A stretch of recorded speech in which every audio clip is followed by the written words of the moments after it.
Quel est votre métier?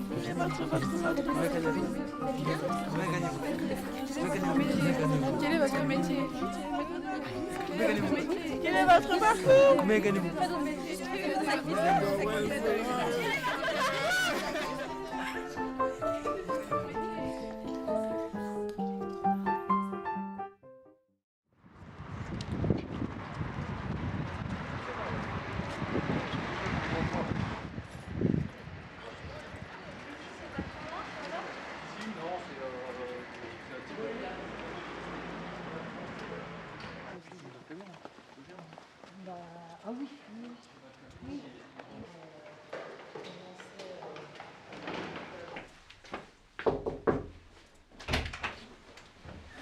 Bonjour.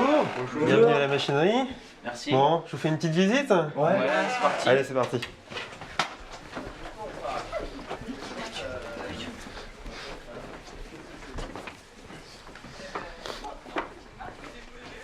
Hop. Alors ici, on se trouve à la machinerie. Donc c'est une association amiénoise. Et là, actuellement, on est dans l'espace machine du Fab Lab. Tu peux nous dire ce que c'est le Fab Lab?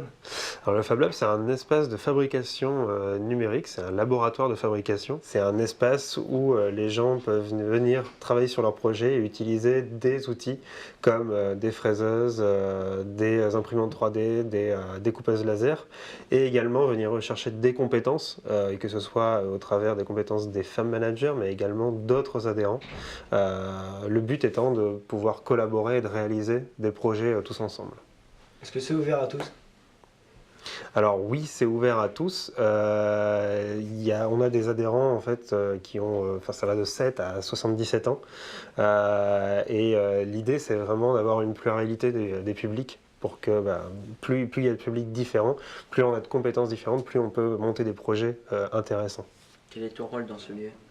Alors moi je m'appelle Adrien, je suis femme manager de la machinerie et je m'occupe plus particulièrement du parcours robotique au sein de la machinerie. Et pour faire ton métier, il faut avoir quoi comme diplôme Alors, le métier de femme manager, aujourd'hui, il n'y a pas véritablement de diplôme pour ce métier-là, mais mon parcours, ça a été un bac SSI, puis ensuite un DUT génie électrique et informatique industrielle, GE2I, et enfin une école d'ingénieur en mécatronique, donc en mécanique, électronique et informatique industrielle. Après, pour faire le métier de femme manager, je pense qu'il faut être surtout très passionné. Zou.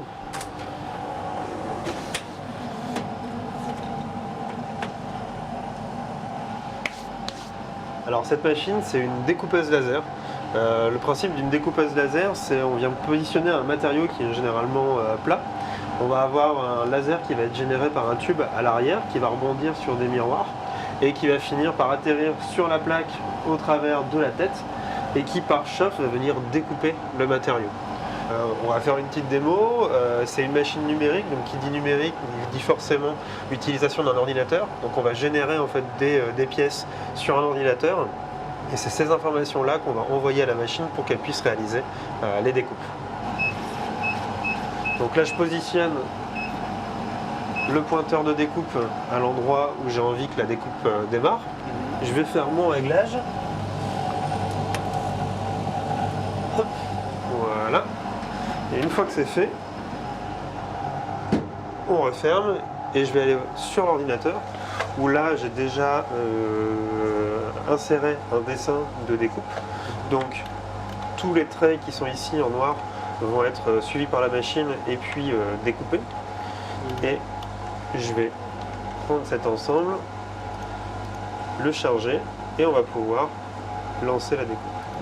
Donc là, ce que la machine est en train de faire, c'est qu'elle est en train de passer à travers la matière et de suivre les différents contours pour découper notre plaque, en l'occurrence ici une plaque d'acrylique. Ça va servir à quoi?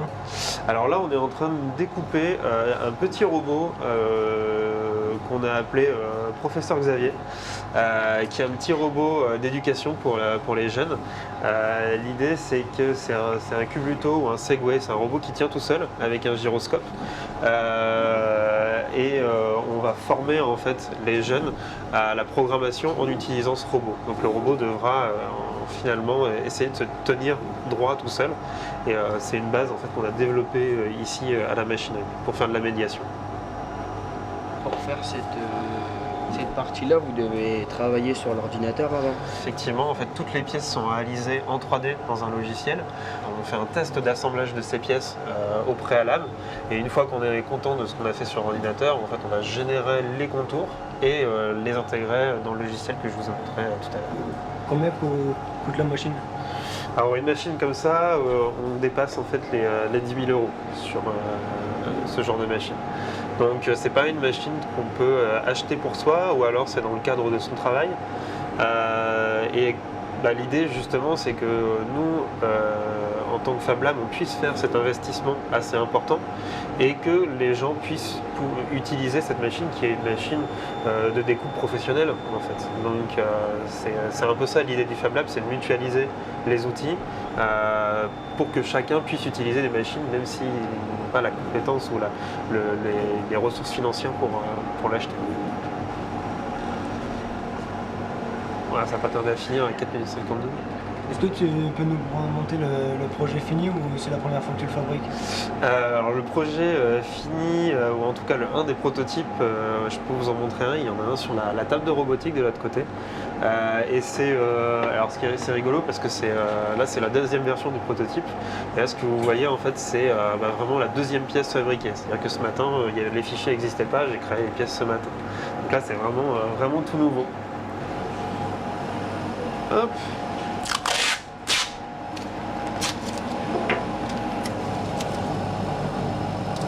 Voilà, donc le scotch, essentiellement pour que les petites pièces restent bloquées sur la plaque.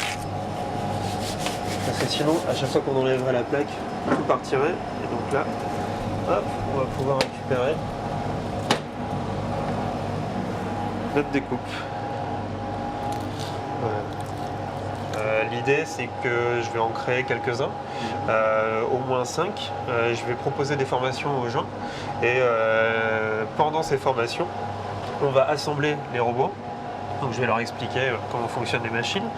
On va souder les composants. Je vais leur expliquer comment tous les composants fonctionnent. Et ensuite, on va faire en sorte que le robot fonctionne. Et là, on va prévoir une partie programmation pour faire en sorte que le robot tienne droit à la fin.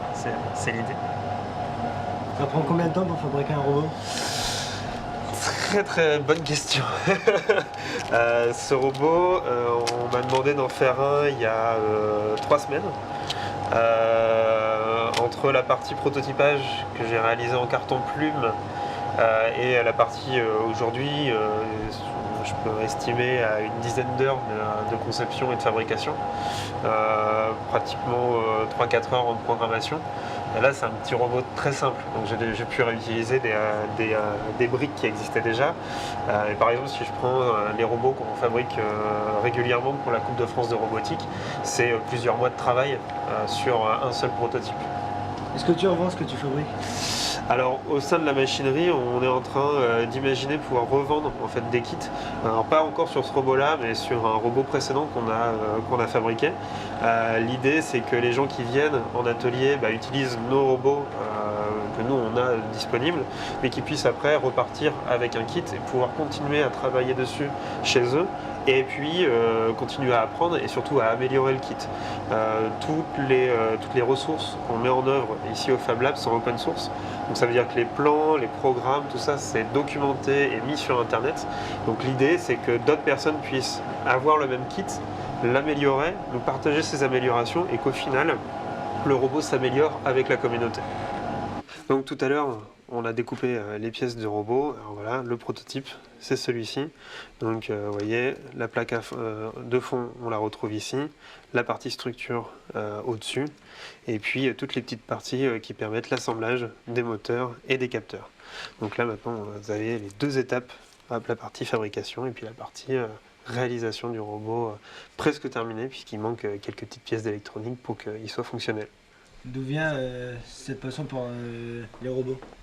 En fait, quand j'étais petit déjà j'aimais beaucoup les robots. Je suis un grand fan de Star Wars. Et je bricolais pas mal avec des Lego, avec des mécanos. J'ai pas mal bricolé ou réparé des machines. Et donc ma passion, c'était pas forcément les robots, mais c'était plutôt les machines. Et puis ça s'est transformé en une passion pour la robotique.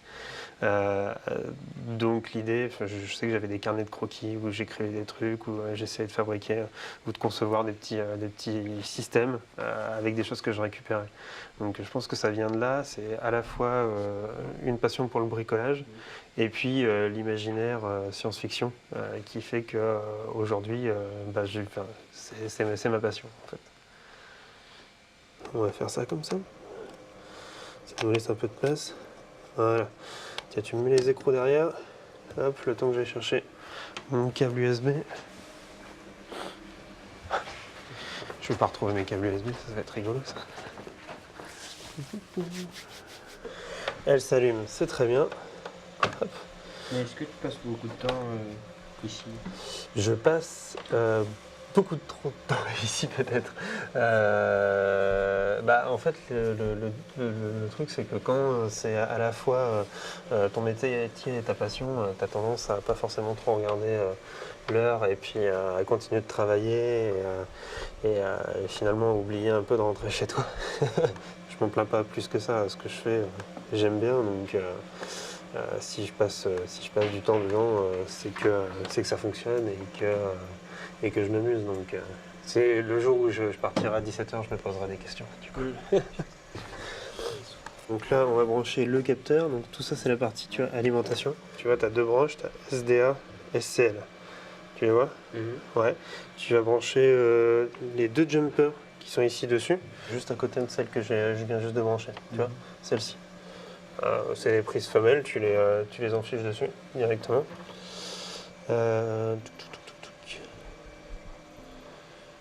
Pour avoir de gros doigts. Ah, ça c'est l'électronique. Yes, super. Ok. Alors, en électronique, on fait super gaffe aux couleurs. Donc le noir, c'est la masse. Et le reste, pour nous, ce sera l'alimentation. Donc là-dessus, on fait gaffe aussi, tu vois. Tu as un GND. GND, ça veut dire ground en anglais. Donc c'est notre masse. Hop, on va venir brancher ici. Et ensuite, notre alim qui est juste en dessous. On va regarder si ça démarre. Ça ne démarre pas. Parce qu'on n'a pas mis l'interrupteur. On met l'interrupteur en marche. Normalement, il y a un moment. Yes. Donc tu vois là, les roues, elles tournent. Ouais, elles tournent à l'envers. Donc ce qu'on va faire, c'est qu'on va juste inverser une polarité des roues pour qu'elles tournent toutes les deux dans le même sens. Voilà. Donc maintenant, voilà. Alors, voilà. Mon capteur là est mal réglé, mais regarde. Tu vois, quand je fais ça, il bascule d'un côté ou de l'autre. Donc ça veut dire que j'ai pas grillé mon capteur déjà. Par contre, l'axe, en fait, est pas le bon. Moi, je voudrais, c'est que ça fasse ça, mais dans ce sens-là. Donc, là, il va falloir rebrancher notre carte et puis reprogrammer notre robot. Et pourquoi tu souhaitais nous rencontrer? En fait, j'aime dans mon travail très souvent, je vais parler avec des jeunes, je vais leur montrer des choses, je vais leur expliquer ce que je fais, et surtout comment réaliser des projets. Mais très rarement, on va parler des études. Parce que l'idée, c'est que quand ils sont ici, ils n'ont pas forcément envie de parler de ce qu'ils vont faire plus tard, etc. Mais ils sont ici parce que ça les passionne et ils ont envie d'aller plus loin là-dedans. Et du coup, le fait de pouvoir vous rencontrer, parler avec vous, vous expliquer un peu comment j'en suis arrivé là, moi, ça me permet de vous montrer en fait que quand on a une passion, quand on a des choses qui nous plaisent, même si on n'arrive pas à en voir l'utilité tout de suite, il faut quand même continuer à les exercer, à avoir un petit œil dessus. Et il y a un moment où, pour une raison ou une autre, la vie, elle te donne l'opportunité de réaliser ça.